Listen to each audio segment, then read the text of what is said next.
Welcome to the Partnership Path in Real Life podcast, where you'll discover how partner management theories drive real-world success. Learn from the experiences of your peers, gain practical advice to overcome challenges, and acquire the skills to become a top-performing channel professional.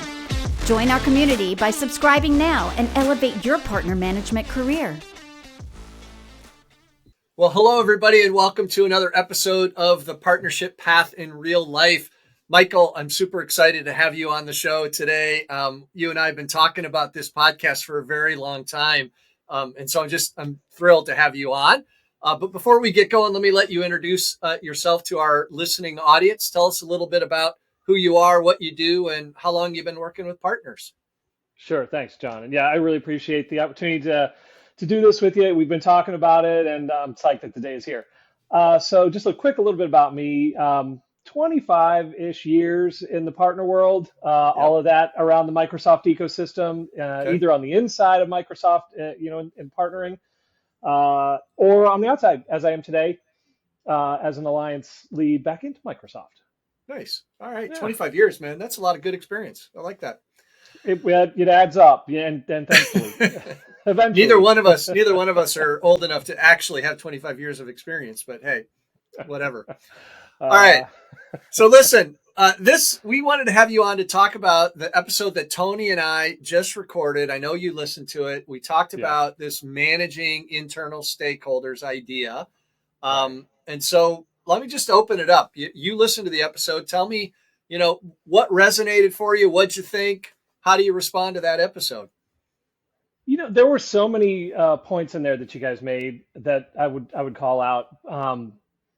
One of them was a book of business, and just sort of like having that sense of, in the partnership, how important are you to the partner? How important is the partner to you, right? And understanding, and understanding that it's an important one to, as you go to build that partnership, like what can you expect, and why can you expect that? Well, you're super important. Okay, understanding that. Right.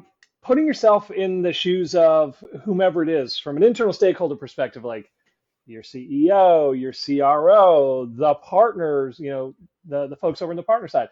Yeah. Being able to put, like, this probably just hits straight to the heart of of EQ, right? Putting yourself in somebody else's shoes. That's right. Yeah. Is so valuable. That took me a long time to learn over the years, but it really makes a difference when you can do that. There's another one I thought that you mentioned, which really struck me as so true, which is, the execs in your, if you're in the partner, you're the partner, right? Yep. Your execs, they're not all knowing. Like, you think they are, especially if you're younger in career, that they are, they're where they are because they know everything, right? It's not so much that. Yeah. Like, they may know a little about the partnership. They may know a lot about the partnership. You may have talked with that CEO or CRO 2 weeks ago or a month ago about a very topic, and they've come back to you, a month later, a couple weeks later, and it's like that conversation didn't happen, but they've got so much going on in their world. Right. Like, you're a part of their world, but there's so much going on.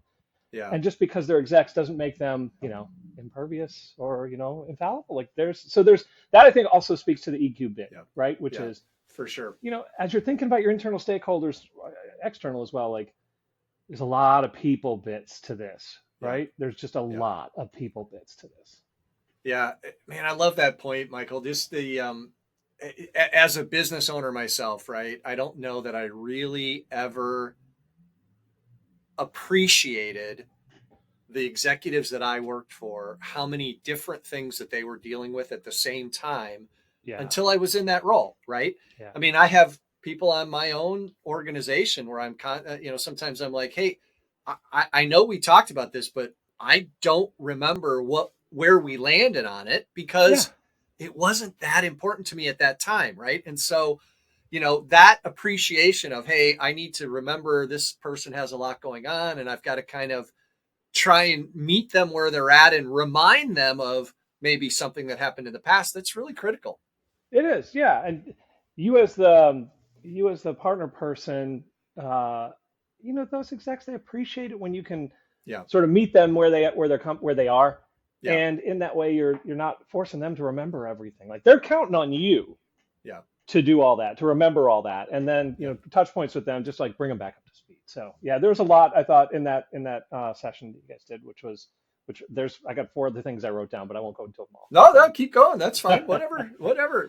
This is about you, kind of coming on and telling us a little bit about, how it works for you. Like, yeah. So let's go there. Are there some of the things in the episode that, that you think, hey, I've done that, or I would do that a little differently, or, what about some of that? Like, I know you've had some of these issues. You and I have talked about some of this before. Sure. Of how do I get my exec to understand the reality of this partnership? Yeah, I think it's good as a partner, let's call it a partner person, right? Somebody in this career. There's a few things I like to think about when I sort of assess that partnership from both sides, right? Which is, what's the priority of that partnership to the business, to your business, to their business, right? Right. Where do you stand? And by the way, there may be 4 or 5 other partnerships that are going on that are part of that, part of your company, right? Yeah. Where are you both in relation to the partner, but also in the portfolio of your company? That's right. Have a good sense of that, right? I've got a few more here. What's your leadership's team, or what's your company's, like more broadly even, experience with that partner? And you probably had this as well, as you get a sense of where that partner is, how important that partner is to you, how to influence your internal stakeholders. How much experience do your stakeholders have with that partner, right? Because what it's like on the inside of whether it's, any one of the hyperscalers, they got their own way of, there's a lot of similarities, but they got their own way of doing things. For sure. Yeah. And if an exec has experience, or somebody else, one of your stakeholders has experience with that partner, great. That's super helpful. You can, that can be very influential and someone that you can, leverage, in fact. But if they don't, which a lot of people inside a company, the sellers, the marketing team, probably a lot of them have never really worked with one of the hyperscalers or one of your partner. So it's another consideration. I think also I like to think about what are the drivers, let's say to the leadership team, what are the drivers for this partnership, right? And of course it's revenue, as often as not, or it could be market sort of awareness. You're trying to build up your cachet in that way, but let's say it's revenue, but there's something more to it than revenue, which is we're trying to exit, we're trying to go public, we're trying to go private, right? And that partnership quite often, especially with the hyperscalers, can be super meaningful, right? And so it's not just that revenue bit, it's understanding, and that can be understanding what the higher order is that's driving this partnership, right? Or the reason for being. Sorry, go ahead.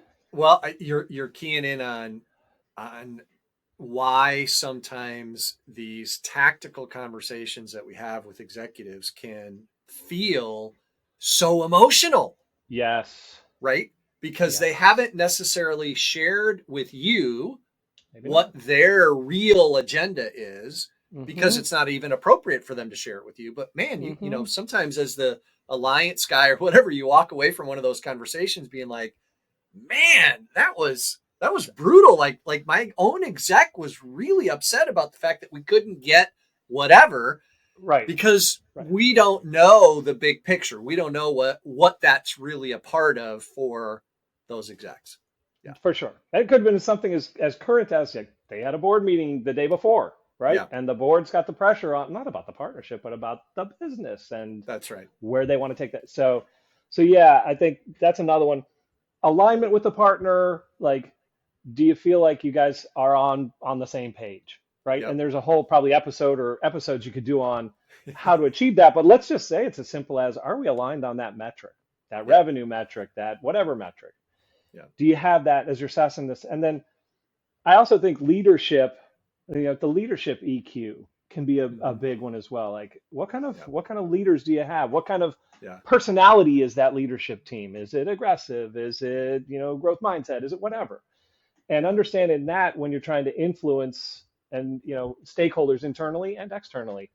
And then, and this probably ties back to the one in my head. This probably ties back to the one is like, what's the driver for the partnership? But like, how fast does that partnership need to move?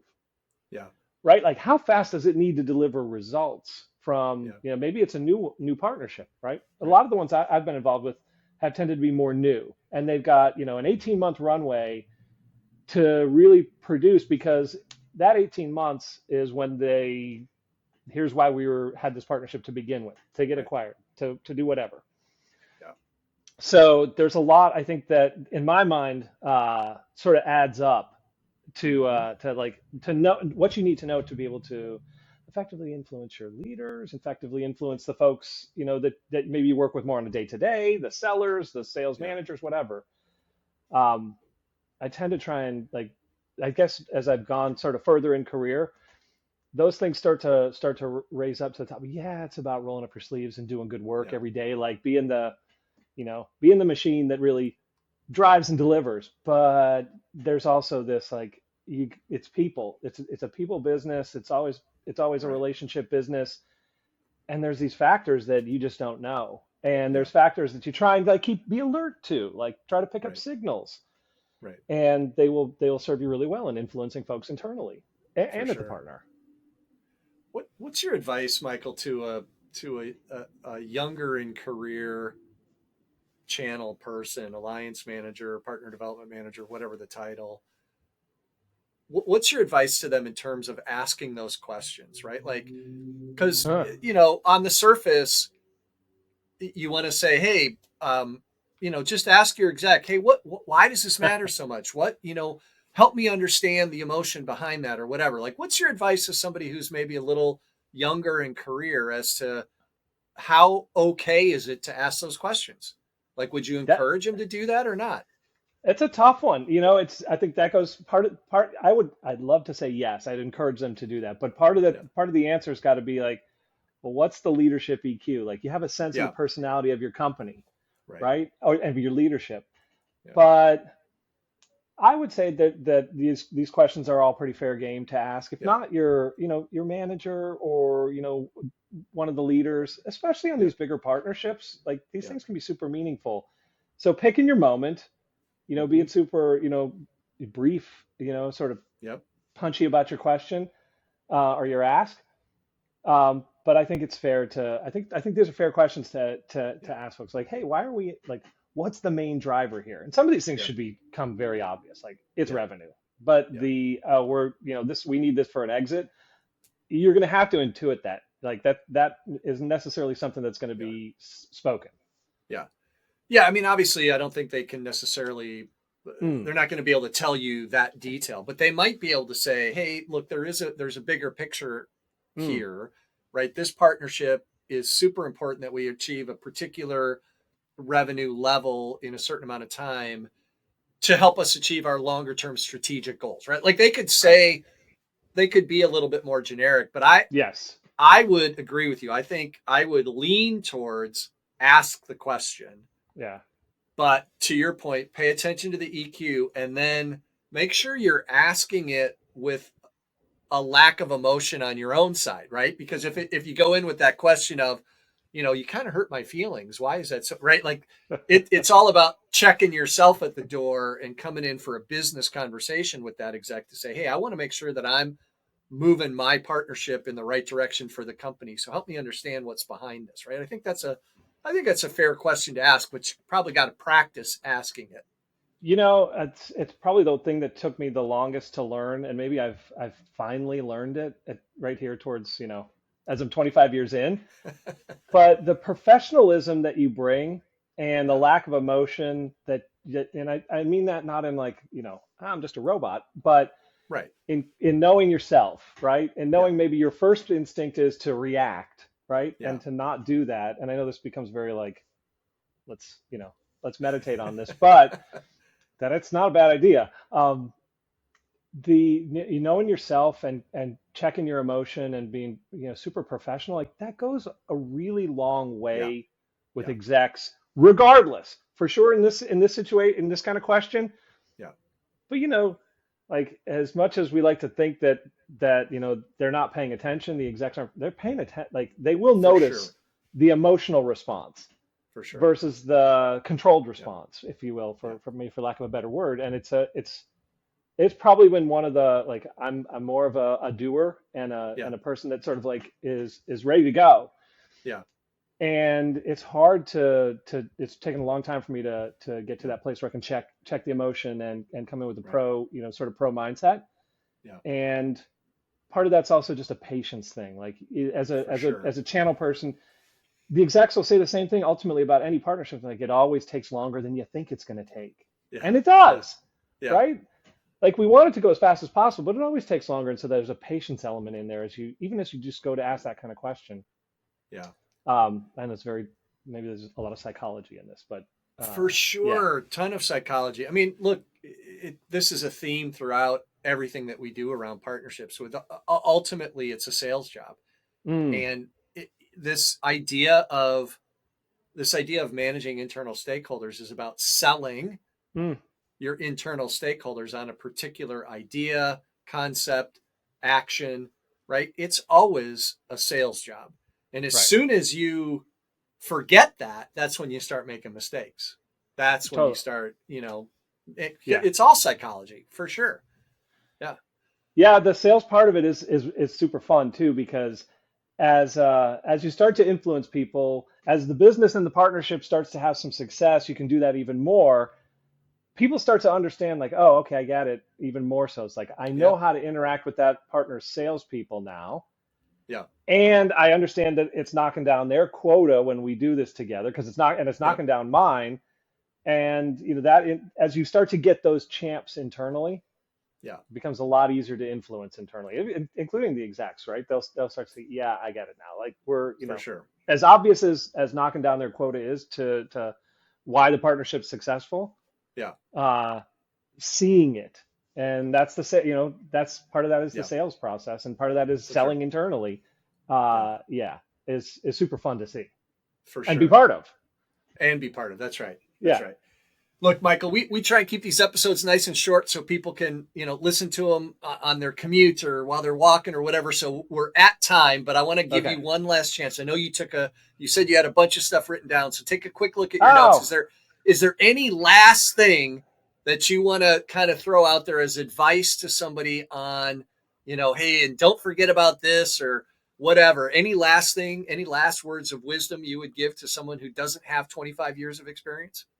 I think we touched on a couple. I'll just reiterate them. One is, the execs, as much as we like to think, especially when we're younger in career, that they know everything and that, defer to them. They don't, and they'll admit it. And, as often as not, they may even say that.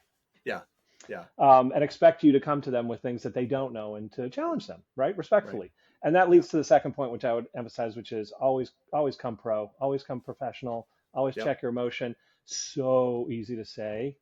Yeah. Like, a lot harder to do. I'm saying it like if anybody who's listening to this knew me 20 years ago, they're like, who are you? For sure. You and me both, man. You and me both. Michael, thank you so much for coming on this episode with us. I appreciate it. I hope we can have you come back again sometime. I'd love to. Thank you so much. Thanks. All right, John. Thank you for joining us today. Remember, the real world tests theories and creates leaders. Don't stop here. Subscribe, learn, and grow with us to make every experience count. Until our next real life story.